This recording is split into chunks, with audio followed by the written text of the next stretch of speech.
Walvis Bay, Namibia. The port of Walvis Bay is positioned about halfway along the coast of Namibia.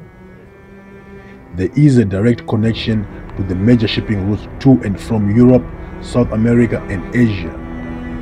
This strategic location makes the port the natural gateway for international trade to and from the Southern African Development Community region to the rest of the world. But there is a problem. Botswana has recently imposed a ban on imported vehicles in transit to Zimbabwe. That ban, I think they have to sit down and reconsider.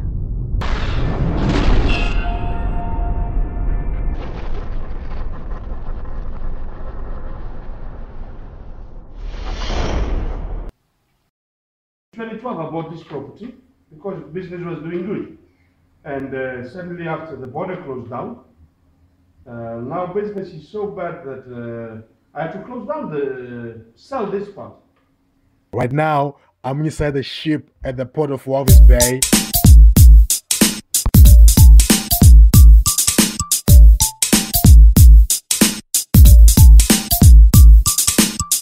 As you can see, there's a lot of cars, but unfortunately, most of these cars, they are being forwarded to Dar es Salaam, but still the same destination, Zimbabwe, Zambia. So we are losing out at this port of Walvis Bay.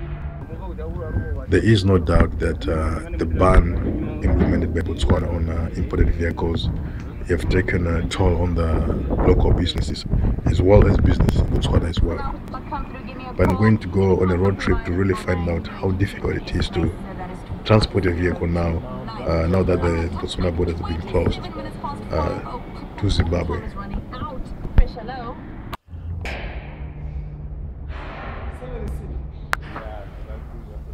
On the list of affected businesses, there is hotel and lodges.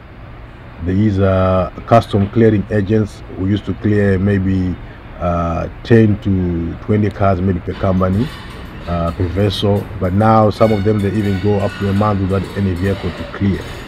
And we are having more than, I'm sure, around 90 companies of this clearing agents in Walvis Bay.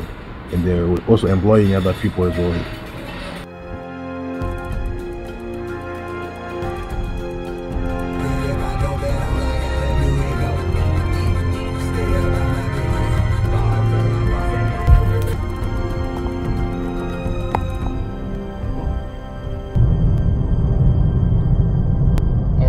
It's now the break of dawn, and you know that Lord of mercy, these bitches thirsty. I'm in the mercy, she kissing on me, she we in the ditch. Okay, I'm sucking up, I'm sucking free. That's your name, bitch. we are almost getting to Congo.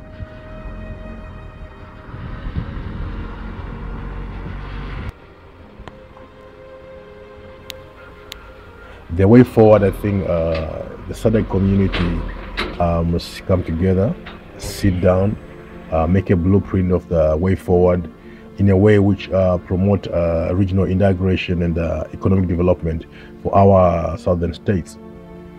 It's ironic also if I take note that Botswana was here in Walvis Bay earlier this year to sign an agreement for a railway line from Walvis Bay to Botswana in the name of regional integration and development of trade. But then on the other hand, you look at the policy they put to ban vehicles to be transported through Botswana to the landlocked countries. Then it ends up looking like we are not organized as Africans, we're not united as Africans, hence we are divided states of Africa.